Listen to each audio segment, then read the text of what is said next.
Moi, je suis républicain, je vote toujours. J'ai fait campagne pour Abdelmajid Tebboune, hein. J'ai fait sa campagne. Je l'ai choisi parmi les quatre candidats à l'élection de 2019. Si je suis candidat aujourd'hui, je ne suis pas candidat contre une personne ou contre d'autres candidats.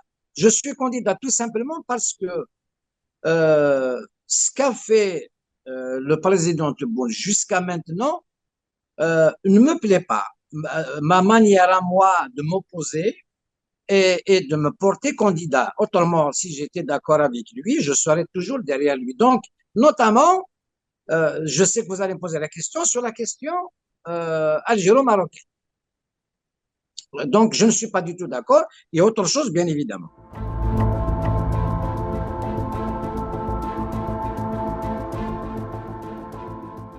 Il n'y a pas que ce point-là, hein. Il y a quatre ou cinq points très importants qui m'ont poussé à être candidat. Depuis la dernière interview que le président Tebboune a donnée à Al Jazeera, c'est la goutte qui a débordé le vase.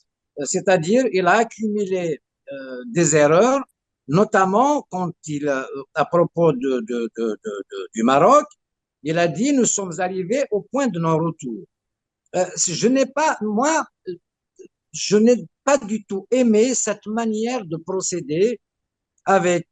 Entre-temps, il dit que Shab Shaqiq, Balad Shaqiq, attendez, il dit que nous sommes arrivés au point de non-retour. Alors, contrairement, j'ai vu le roi Mohamed VI dans son dernier discours, il a appelé au dialogue. Il a appelé le peuple marocain, enfin les youtubeurs et tout ça, à ne pas insulter. C'est une manière de tendre la main. Donc, dans mon programme, bien évidemment, à propos du Maroc, euh, on va évidemment rétablir les relations de fraternité avec notre voisin et frère marocain. Tout simplement, ce n'est pas ce qu'il a fait le président Tebboune depuis qu'il est président.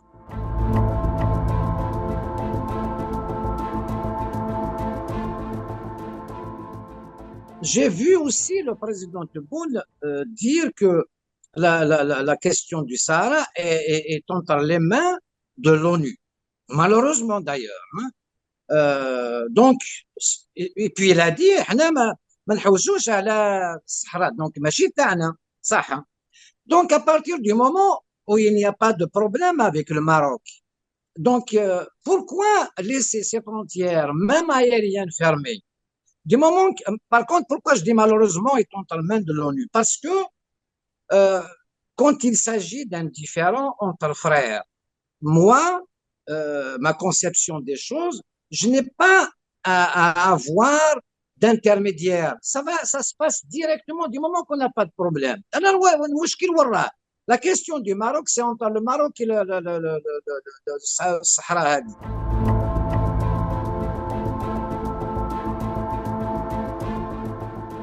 Maintenant, moi, si je suis élu de la position affichée de l'Algérie, la question du Sahara n'est pas un problème entre l'Algérie et le Maroc. Très bien, donc je vais mettre ça en application. Si je peux aider à une solution apaisée, c'est très bien. Sinon, je laisse l'ONU faire. Malheureusement encore. Pourquoi ce n'est pas la Ligue arabe qui fait ça entre frères? Maintenant, c'est l'ONU ou c'est la Ligue arabe. Le problème n'est pas entre l'Algérie et le Maroc. Donc, je vais appliquer la position officielle de l'Algérie. À partir du moment où il n'y a pas de problème, le Sahara n'est pas un problème entre l'Algérie et le Maroc. Voilà le mouchki.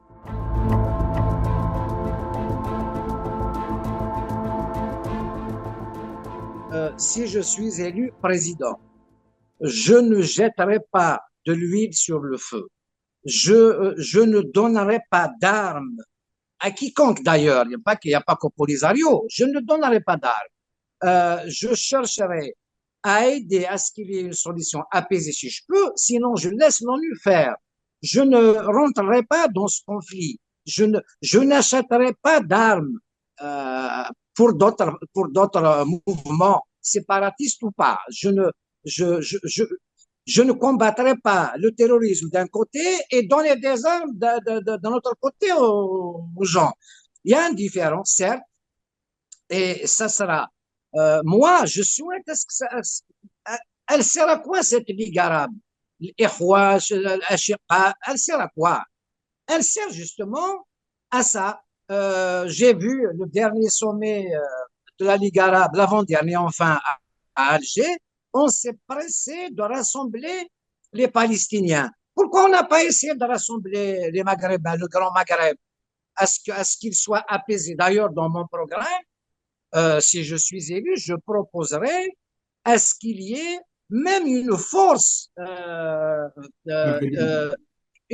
d'union entre le Maroc, l'Algérie, la Tunisie, la Libye pour combattre ce terrorisme. Donc, à partir du moment où on s'affiche contre le terrorisme. Donc, il faut qu'on soit bien d'accord. Il y a pas mal de choses qu'on pourrait faire ensemble. Et le tandem algéro-marocain peut faire gagner, avancer non seulement l'Algérie et le Maroc, mais l'Afrique en général. Et les Européens qui se mêlent un peu de nos affaires au Sahel et tout ça, c'est les deux pays avec d'autres qui pourront régler ce problème du moment qu'on est à proximité.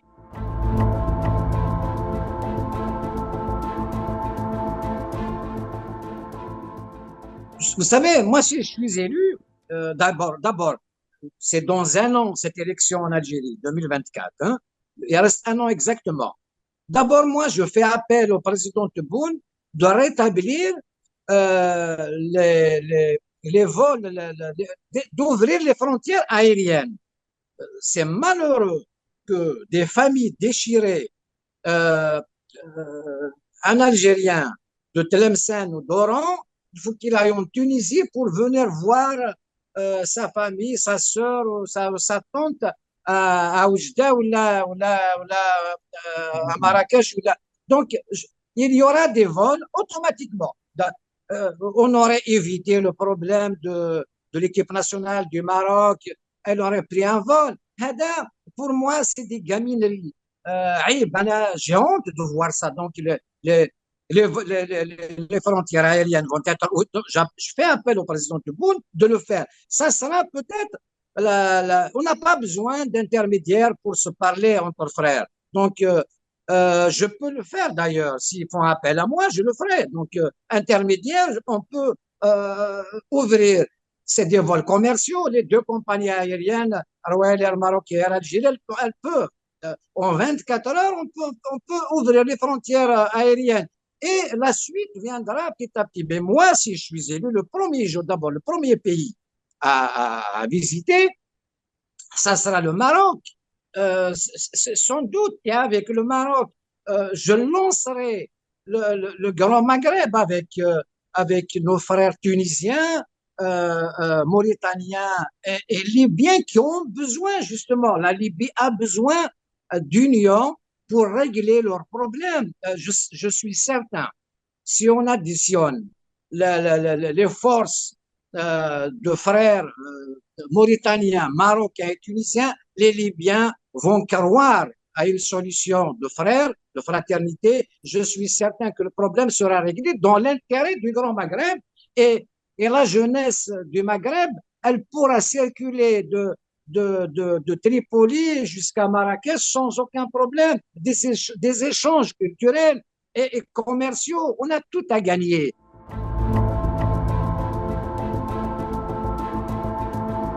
Les contes de Tindouf, il y a une apparence, donc quelqu'un qui vient chez toi, tu l'abrites et tu l'aides. Moi, je trouverai la solution à ces Sahraouis de faire d'eux-mêmes.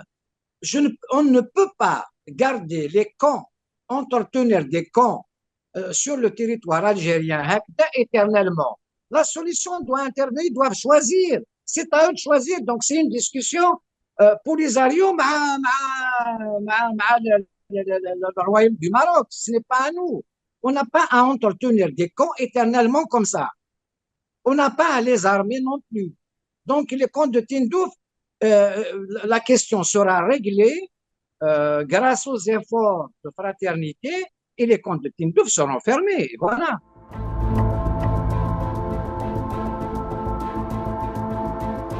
Vous savez, ça c'est un problème interne à l'Algérie. Oui, la question kabyle se pose. Elle s'est posée depuis longtemps. Moi, évidemment, je ne suis pas séparatiste. Au contraire, je crois au Grand Maghreb, à l'Algérie prospère avec toutes ses composantes, bien évidemment, sa diversité. La question kabyle se pose. On a un problème euh, qu'on diffère de décennie en décennie. On a un problème interne. Donc, mais le problème sera réglé. Il faut une volonté politique. Il y a certainement une spécificité kabyle connue par le monde. La Kabylie, pour moi, qui suis kabyle, algérien bien évidemment, quand on est kabyle, on ne peut pas être autre chose qu'algérien. Voilà ma conception des choses. Je pense que la Kabylie a montré son universalité à travers le monde. D'où pourquoi la Kabylie prêche la paix. Je serai le candidat qui va investir dans la paix. Je vais investir dans la paix. Je ne vais pas investir à acheter des armes. Les armes ne serviront à rien. C'est le débat, le dialogue, que ce soit avec nos voisins, que ce soit à l'intérieur du pays. Oui, la question kabyle se pose. Et moi, je n'ai pas honte de le dire à haute voix, parce qu'à chaque fois, on dit que l'Algérie est visée, donc on va s'occuper de ça depuis l'indépendance. La question kabyle, ça sera on va la régler. Elle n'a jamais été réglée. Et moi, on diffère toujours donc les échéances. Ça peut nous coûter cher. Ça, c'est un problème interne, évidemment, entre Algériens. Moi, la question kabyle, la première semaine de mon installation, elle sera réglée. Il n'y a pas de problème. Mais ce problème, à présent, est maintenu. Et c'est dangereux pour nous.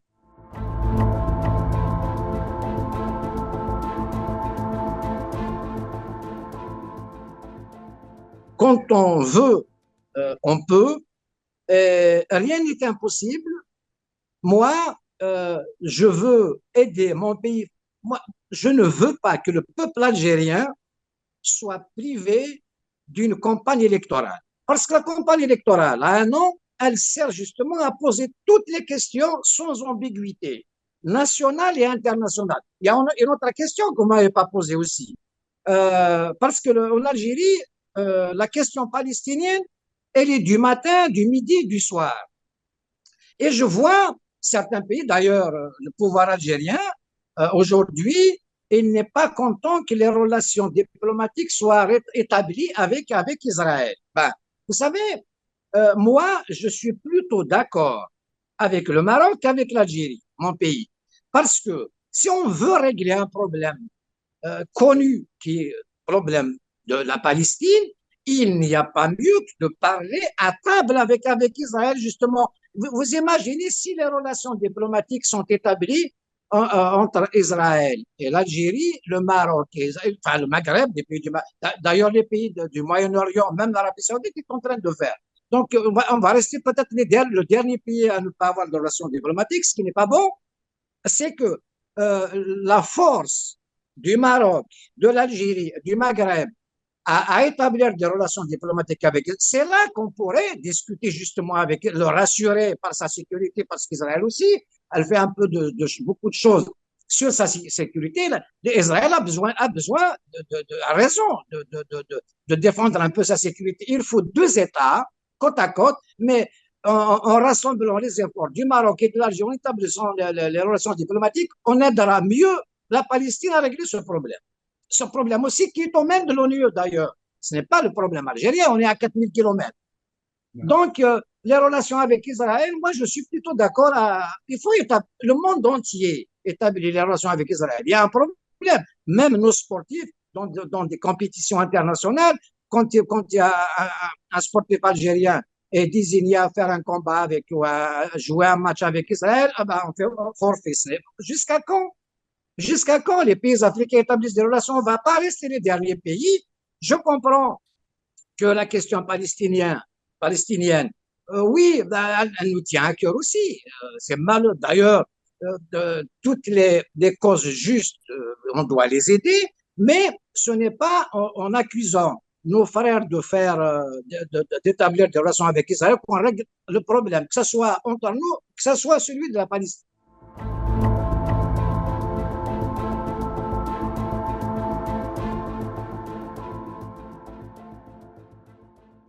L'armée, depuis l'indépendance, c'est elle qui gère notre pays.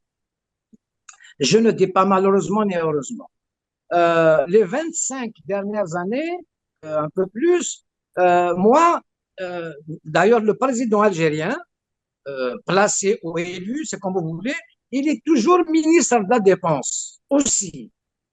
Ce qui est une aberration parce qu'on sait que le président ne décide pas, ne décide de rien, c'est les généraux qui font. Donc moi, je vais nommer le ministre de la Défense. Donc la défense, ce n'est pas le problème du président. Et d'ailleurs, j'ai établi, j'ai fait une liste de personnes qui pourront m'accompagner. Je crois que l'armée a besoin d'un chevronné. J'ai désigné le général Toufik pour être le président d'honneur et ministre de la Défense, qui se débrouille. Donc, parce que quand je vois des généraux, quelques-uns en prison, donc ça, le clanisme et tout ça, ce n'est pas rassurant, même envers nos voisins. Certes, il y a une armée forte en Algérie, ce qui n'est pas une tare, mais l'armée ne doit pas, on le voit d'ailleurs, l'armée ne doit pas s'occuper du développement des pays. Nous avons un personnel et une jeunesse pour porter ce pays et l'armée doit s'occuper de nos frontières et point à la ligne. Et l'armée aussi, moi je proposerais à ce qu'il y ait une force commune du Grand Maghreb pour lutter contre le terrorisme et tout ça. Donc, c'est pour ça que j'ai déjà investi dans la paix. Je ne m'occuperai pas des affaires militaires. Les affaires militaires, d'ailleurs, entre les pays frères, entre les pays voisins, il ne doit pas y avoir de problème. On n'a pas à faire cette course à l'armement perpétuelle. On perd du temps et on perd de l'argent au lieu de s'occuper des grands investissements. D'ailleurs, on pourra faire des investissements régionaux, la Libye.